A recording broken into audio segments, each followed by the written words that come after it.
তেনে ক্ষেত্ৰত আপোনালোকে উন্নয়ন নিবিচাৰে নেকি? না চাওক, উন্নয়ন চবেই বিচাৰে, উন্নয়ন সকলোৱে বিচাৰে। আজি যদি এই পৰ্বতজোৰা অঞ্চলত আপুনি চাই, এই মানুহখিনিক যদি উচ্ছেদ কৰি পেলাই উন্নয়ন কৰিবলৈ লগীয়া হয়, যদি কাৰ্বি আংলঙত যদি 20,000 কাৰ্বি মানুহক উচ্ছেদ কৰি পেলাই যদি তেওঁলোকে উন্নয়ন কৰিব লগা হয়, তেনে এই উন্নয়ন কাৰ বাবে হ'ব? কেৱল আদানী আম্বানী বা মুখ্যমন্ত্ৰীৰ পৰিয়ালৰ স্বাৰ্থত উন্নয়ন হ'লে নহ'ব নহয়। স্থানীয় মানুহে এই উন্নয়নৰ যি আমাৰ মানে ভাল ফলাফল, সেই উন্নয়নৰ ভাল ফলাফলটো পাব লাগিব। যদি উন্নয়নৰ নামত আমাৰ মানুহৰ মাটি নাথাকে, যদি উন্নয়নৰ নামত আমাৰ মানুহৰ জীৱন জীৱিকা নাথাকে, তেনেহ'লে সেই উন্নয়ন আমাক প্ৰয়োজন নাই। কিছু মানুহৰ স্বাৰ্থত, কিছু মানুহৰ কমিশ্যনৰ স্বাৰ্থত, কিছু ৰাজনীতিবিদৰ কমিশ্যনৰ স্বাৰ্থত, কিছু বেপাৰৰ স্বাৰ্থত আমিতো মাটি এৰি দিব নোৱাৰোঁ। আজি ইয়াত কি কৈছে যে ইয়াত এই মানুহখিনি দীৰ্ঘদিনৰ পৰা বাস কৰি আছে, মূলতঃ বড়ো মানুহ। আপোনালোকে দেখিছে তেওঁলোকৰ কাগজ পাতি নাই, কাগজ পাতিৰ কোনো দৰকাৰ নাই তেওঁলোকক, কাৰণ আজি তেওঁলোকে ভাৰত স্বাধীন হোৱাৰ আগৰ পৰা আছে। তেওঁলোকে প্ৰশাসনীয় ব্যৱস্থা ইয়াত সৃষ্টি হোৱাৰ আগৰ পৰা ইয়াত বাস কৰি আছে, তেওঁলোকৰ কোনো কাগজ পাতি দৰকাৰ নাই। আজি তেওঁলোকক চৰকাৰে প্ৰলোভন দিছে যে তোমালোকক টকা দিয়া হ'ব, তোমালোক তাত উন্নয়ন হ'ব। কিন্তু এই যদি ঠাইত তেওঁলোকে যদি জীয়াই থাকিব নোৱাৰে, এই ঠাই যদি তেওঁলোকৰ মানে হাতৰ পৰা চিৰদিনলৈ গুচি যায়, তেনেহ'লে তেওঁলোকৰ যদি মাটি ভেটি জাতি চিৰদিনলৈ গুচি যায়, তেনেহ'লে সেই উন্নয়ন আমাক নালাগে। আৰু এটা কথা স্পষ্ট, মই এটা কথা কৈছোঁ আপোনাক, বৰ্তমান সময়ত অসম চৰকাৰে যিমান ধাৰত ডুব গৈ আছে, যিমান ধাৰ চৰকাৰৰ, এই ধাৰ তেওঁলোকে একমাত্ৰ মাটি বিক্ৰী কৰি, আৰু কাৰ মাটি বিক্ৰী কৰি? আমাৰ জনজাতীয় মানুহৰ মাটি বিক্ৰী কৰি, কাৰ্বিসকলৰ, ৰাভাসকলৰ, বড়োসকলৰ মাটি বিক্ৰী কৰি, কাৰ হাতত বিক্ৰী কৰি? আদানী বা আম্বানীৰ দৰে ব্যৱসায়ৰ হাতত বিক্ৰী কৰি সেই ধাৰ পৰিশোধ কৰা এটা চৰকাৰে নতুন প্ৰচেষ্টা কৰিছে। কিন্তু আমাৰ এটা কথা স্পষ্ট যে আমাৰ মানুহৰ মাটি কাঢ়ি কেতিয়াও কিন্তু উন্নয়ন হ'বলৈ দিয়া নহ'ব। আৰু ইয়াত তেওঁলোকে তাপ বিদ্যুৎ প্ৰকল্প স্থাপন কৰিব খুজিছে, ক'ৰবাত আপোনাৰ সৌৰশক্তি প্ৰকল্প স্থাপন কৰিব খুজিছে। আমাৰ যদি স্থানীয় মানুহে তাৰ পৰা কিমান কাৰেণ্ট পাব? সেই কাৰেণ্ট ক'লৈ নিব? আমি শুনিবলৈ পাইছোঁ যে আমাৰ মানুহক উচ্ছেদ কৰি পেলাই, হাজাৰ হাজাৰ লাখ লাখ মানুহক উচ্ছেদ কৰি পেলাই, লাখ লাখ মানুহক খেতি পথাৰৰ পৰা বিতাড়িত কৰি সেই কাৰেণ্ট নিব দিল্লী, উত্তৰ প্ৰদেশ, বিহাৰ। আমাৰ বড়ো মানুহে ক্ষতি হ'ব, আমাৰ ৰাভা মানুহ ক্ষতি হ'ব, আমাৰ মিচিং মানুহ ক্ষতি হ'ব, আমাৰ কাৰ্বি মানুহৰ ক্ষতি হ'ব, ঘৰ বাৰী যাব।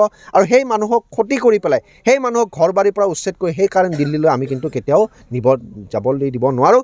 আমাৰ জনজাতীয় ভাই ভনীসকল খুব ভালকৈ খাই বৈ যাই আছে, তেওঁলোকৰ কাৰণে ইয়াত ভাল চিকিৎসালয় স্থাপন কৰক, ভাল স্কুল ঘৰ স্থাপন কৰক।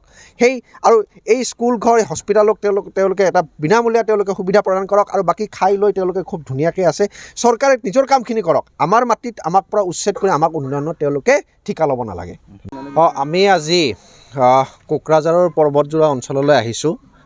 ভূমি অধিকাৰ যৌথ সংগ্ৰাম সমিতিৰ ফালৰ পৰা মই আহ্বায়ক সুব্ৰত তালুকদাৰ। আপোনালোকে জানে যে অসমত যেতিয়া বিজেপি চৰকাৰ আহিলে, আৰু ইয়াত মানে আমি দেখিছোঁ, আৰু BTC অঞ্চলত যেতিয়া প্ৰমোদ বড়ো চৰকাৰ আহিলে, তেতিয়া আমি দেখিছোঁ যে অসমতে হওক বা মানে আপোনাৰ BTC অঞ্চলতে হওক, জনজাতীয় মানুহৰ ওপৰত আক্ৰমণটো খুব সঘনাই নামিব আৰম্ভ কৰিছে। আজি গোটেই অসমত যদি আপোনালোকে চায়, যেনে কাৰ্বি আংলঙত আমাৰ জনজাতীয় কাৰ্বি ভাইসকলৰ পৰা মাটি কাঢ়িবলৈ বিচাৰিছে, ৰাভা হাছং অঞ্চলত ৰাভা হাছঙৰ মানুহৰ পৰা মাটি কাঢ়িবলৈ ল'ব বিচৰা হৈছে, মিকিৰ বামুণী অঞ্চলত মিকিৰ মানুহৰ পৰা মাটি কাঢ়িবলৈ বিচৰা হৈছে, কাজিৰঙাত আদিবাসী ভাইসকলৰ পৰা মাটি কাঢ়িবলৈ বিচৰা হৈছে, আৰু সেই একেই ঘটনা আপোনাৰ কোকৰাঝাৰত দেখিবলৈ পোৱা গৈছে। আজি চাওক, আজি এই মানুহখিনি আপুনি যদি এই গোটেই অঞ্চলটো চায়, যে এই পৰ্বতজোৰা অঞ্চলৰ বাঁছবাৰী অঞ্চল, পৰ্বতজোৰা অঞ্চলৰ বাঁছবাৰী অঞ্চল এটা ধুনীয়া এটা অঞ্চল, এটা বিস্তীৰ্ণ অঞ্চল, য'ত প্ৰত্যেকজন মানুহৰে 20-25 বিঘা মাটি আছে। সেই গোটেই অঞ্চলত তেওঁলোকে খেতি বাতি কৰি খুব ধুনীয়াকৈ জীৱন নিৰ্বাহ কৰি আছে। কিন্তু এতিয়া আপোনাৰ ইয়াত মানে চৰকাৰে এটা প্ৰস্তাৱ দিছে যে তেওঁলোকক মানে 1 বিঘাকৈ মাটি পট্টা দিয়া হ'ব, আৰু মানে আল্টিমেটলি পৰোক্ষভাৱে তেওঁলোকে এইটো ক'ব বিচাৰিছে যে বাকী মাটিখিনি আমি যে আদানীক দিব বিচাৰিছোঁ, সেই আদানীক আমাৰ মানুহে গোটাই দিব লাগে। আমাৰ এটা স্পষ্ট প্ৰশ্ন যে অসমত হিমন্ত বিশ্ব শৰ্মা আৰু BTC অঞ্চলত মানে প্ৰমোদ বড়ো ডাঙৰীয়াই আমাৰ কি জনজাতীয় মূলৰ মানুহখিনিক, আমাৰ বড়ো মানুহখিনিক, আমাৰ কাৰ্বি মানুহখিনিক কি তেওঁলোকে ভিখাৰী বুলি ভাবে নেকি? যে আমাৰ মাটি বাৰী নাই আৰু আমাক তেওঁলোকে মানে দয়াত কিছু মাটি দিব, আমি তাত বসবাস কৰি থাকিম? এইটো কেতিয়াও সম্ভৱ নহয়। আৰু চাওক যে এতিয়া অসমত একমাত্ৰ মানে চৰকাৰ যিটো টিকি থকাৰ যিটো ৰাস্তা, তেওঁলোকে যি বহিৰাগত কোম্পানীক মাটি দি পেলাই যিটো টিকি থকাৰ তেওঁলোকে যিটো প্ৰচেষ্টা কৰিছে, আৰু তাৰ ফলত ভুক্তভোগী কিন্তু সম্পূৰ্ণৰূপে হৈছে জনজাতীয় মানুহ।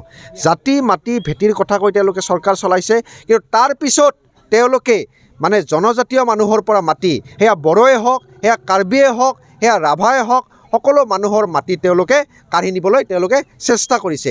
ইয়াৰ বিৰুদ্ধে কিন্তু প্ৰতিবাদ হ'ব।